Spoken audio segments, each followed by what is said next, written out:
எட்டயபுரம் சாலையில் இரவில் மழைநீர் வடிகால் கட்டுமான பணியில் ஈடுபட்டுக் கொண்டிருக்கும் போது மண் சரிந்து ஏற்பட்ட விபத்தில் பரிதாபமாக பலி. சாத்தான்குளத்தில் மகளிர் தினத்தை முன்னிட்டு கல்லூரி மாணவிகள் பட்டர்ஃப்ளை பாடலுக்கு நடனமாடி அசத்தினர். எட்டயபுரம் சாலையில் இரவில் மழைநீர் வடிகால் கட்டுமான பணியில் ஈடுபட்டுக் கொண்டிருக்கும் போது மண் சரிந்து ஏற்பட்ட விபத்தில் பரிதாபமாக பலி.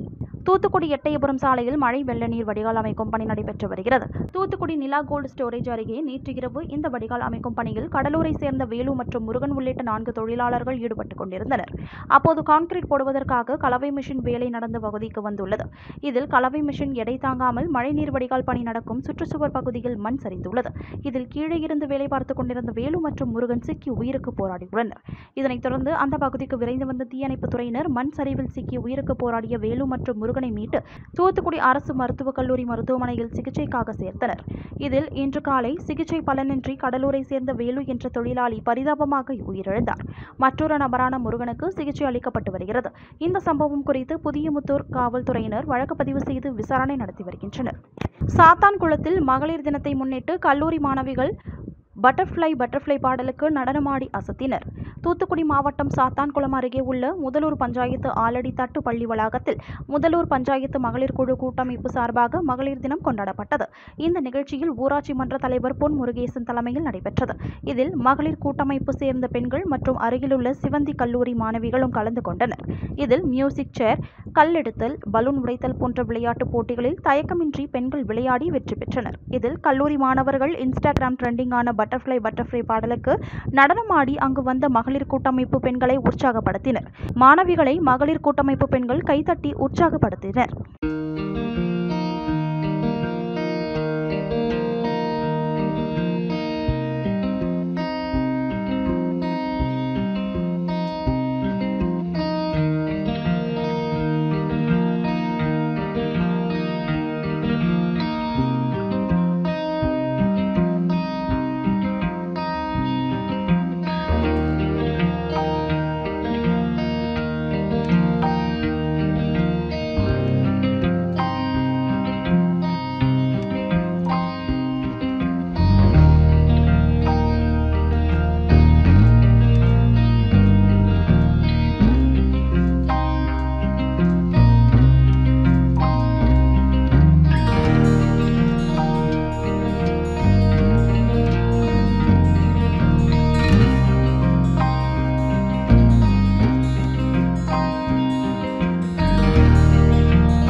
தூத்துக்குடி மாவட்டத்தில் 11.30 கோடி ரூபாய் மதிப்பீட்டில் செயற்கை பவளப்பாறைகள் அமைக்கும் பணி தொடங்கப்பட்டது.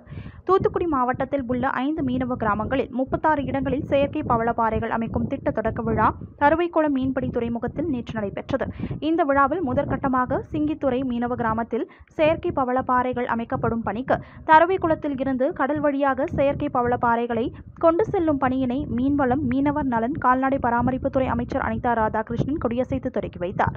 இந்த விழாவில் பேசிய அவர், தமிழகத்தில் மீன்பிடி தடைக்கால நிவாரணம் பெறும் வயது வரம்பை அகற்றிவிட்டு மீனவர்கள் கடலில் மீன்பிடிக்கும் காலம் வரை 8000 ரூபாய் வழங்கப்படும் என்றும், மீனவர்களுக்கு எந்த குறையும் இல்லாத அளவிற்கு திட்டங்கள் செயல்படுத்தப்படும் என்று கூறினார்.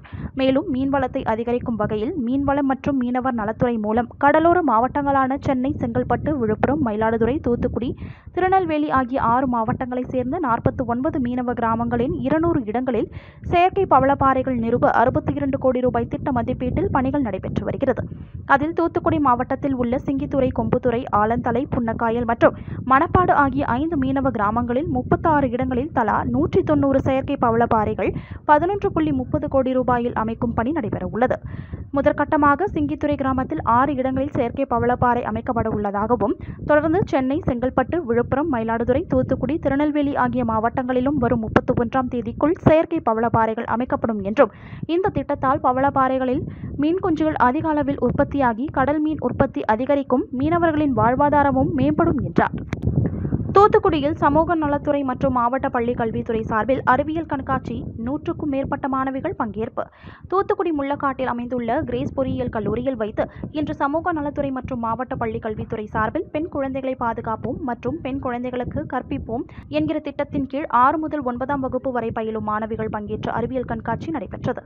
இந்த அறிவியல் கண்காட்சியில் மாவட்டம் முழுவதும் உள்ள அரசு மற்றும் அரசு உதவி பெறும் சுமார் 50 பள்ளிகளை சேர்ந்த 100க்கும் மேற்பட்ட மாணவிகள் தங்கள் அறிவியல் படைப்புகளை காட்சிக்காக வைத்திருந்தனர். இதில் சந்திராயன் 3 மற்றும் நிலவில் விக்ரம் லேண்டர் இறங்கி படம் பிடித்தது குறித்த காட்சி, மேலும் வீடுகளில் பெண் குழந்தைகள் பாதுகாப்பாக இருப்பதற்கு அந்நியர்கள் உள்ளே நுழைந்தால் எச்சரிக்கை மணி அடிக்கும் கருவி, வாய் பேச முடியாதவர்களுக்கு உதவும் கருவி, பார்வையற்றவர்களுக்கான உதவும் கருவி, நெடுஞ்சாலைகளில் ஏற்படும் விபத்தை தவிர்ப்பதற்கான கருவி மற்றும் பெண் தலைவர்கள் பற்றிய படங்கள் என பல்வேறு தலைப்புகளில் மாணவிகள் தங்கள் அறிவியல் திறனை வெளிப்படுத்தினர். இந்த அறிவியல் கண்காட்சியை தூத்துக்குடி மாவட்ட கல்வி அலுவலர் ரஜினி மற்றும் கிரேஸ் பொறியியல் கல்லூரி சேர்மன் ஜோஸ்வா ஆகியோர் பார்வையிட்டு சிறப்பாக அறிவியல் திறனை வெளிப்படுத்திய மாணவிகளை பாராட்டினர். எனக்கு ஆர்வம் இருக்குன்னா நான் எதை வேணாலும் என்ன செய்ய முடியும், சாதிக்க முடியும். அப்போ உங்க எல்லாருக்கிட்ட என்ன இருக்கணும், ஆர்வம். அந்த ஆர்வம் இருக்கணும். அதோடு நீ படிக்கிறப்போ புரிஞ்சு படிக்கணும். அவ்வளவுதான். என்ன அதை நம்ம அதை முயற்சி செய்து இன்னொரு வகையில் நம்ம அதை அப்ளை பண்ணிக்கிறதுக்கு முடியும். அதனால நல்ல முயற்சி செய்யும். என்னால இது முடியாது, எத்தனை விஷயங்களை பண்ணி சமாளிக்கிறார் இல்லையா? அப்ப நீ நினைச்சா கண்டிப்பா என்ன செய்ய முடியும், எல்லாத்தையும் சாதிக்க முடியும். முடியுங்கிற ஒரு எண்ணம் மட்டும்தான் உங்ககிட்ட இருக்கணும். அல்ல உன்னால் முடியும் வரை அல்ல, நீ நினைச்சது முடியும் வரை, அதான் முயற்சி. நம்ம ஒரு 10 நேரம் ட்ரை பண்ணிட்டு சொல்லுவோம், இதை என்னால செய்யவே முடியாது அப்படி சொல்லிடுவோம். அப்படித்தானே? நீ நினைத்தது முடியும் வரை.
வந்து பெண்களை போற்றுவோம் அப்படி அந்த தலைப்புல வந்து நான் வந்து சயின்ஸ் எக்ஸ்பிரிமெண்ட் பண்ணியிருக்கேன். அதை சிஓ மேடம் வந்து பாராட்டினாங்க. எனக்கு ரொம்ப பெருமையா இருந்தது. நான் வந்து மாண்புமிகு முன்னாள் முதலமைச்சர் ஜெயலலிதா அம்மாவும் மற்ற தலைவர்கள் எல்லாரை பற்றியும் வச்சிருந்தேன். மாவட்ட கல்வி அலுவலகம் நடத்துகிற இந்த அறிவியல் கண்காட்சியில் நாங்கள் கலந்துருக்கோம். நாங்கள் பண்ணுற ப்ராஜெக்ட்ஸ் எல்லாத்தையுமே மாவட்ட கல்வி அலுவலர் வந்து பார்த்து ரொம்ப பெருமைப்படுத்தி சொன்னாங்க. அது எங்களுக்கு ரொம்ப பெருமையாக இருந்துச்சு. இதை வந்து இன்னுமே நல்ல பெரிய கட்டத்துக்கு கொண்டு போகணுன்னு எங்களுக்கு ஆசையாக இருக்குது. இதில் கலந்துக்கிட்டதே ரொம்ப பெருமையாக இருக்குது. இதனால் நாங்கள் அனுபவம் நிறைய கற்றுக்கிறோம். நிறைய எல்லாருமே பண்ணுற ப்ராஜெக்ட்ஸை நாங்களும் பார்த்து நிறைய கற்றுக்கிறோம். ஸோ நான் பண்ணியிருக்கிற ப்ராஜெக்ட் நேம் வந்து உமன் செக்யூரிட்டி சிஸ்டம். அது வந்து யாராவது ராத்திரி நேரத்தில் உள்ளே வந்தாலோ இல்லை அம்மா உள்ள வேலை பார்த்துட்டு இருக்கும் போது பாப்பா வெளியே இருக்கும் போது யாராவது வந்து தூக்கிட்டு போனாலோ அந்த கேட்டை தாண்டும் போதே அலர்ட் கொடுக்கும். உள்ள வீட்டில் லைட் எரியும். அப்போ வீட்டில் உள்ள அம்மா வந்து அவங்க அலர்ட் ஆகி பாப்பாவை சேவ் பண்ணிக்கலாம். இதே ராத்திரி நேரம் ஏதாவது திருடங்க யாராவது உள்ளே வந்தாங்கன்னா அப்போ வீட்டில் உள்ளவங்க அலர்ட் ஆகி அவங்க ஏதாவது சேஃப்டி மெஷர் பண்ணிப்பாங்க. இதான் நான் பண்ண ப்ராஜெக்ட்.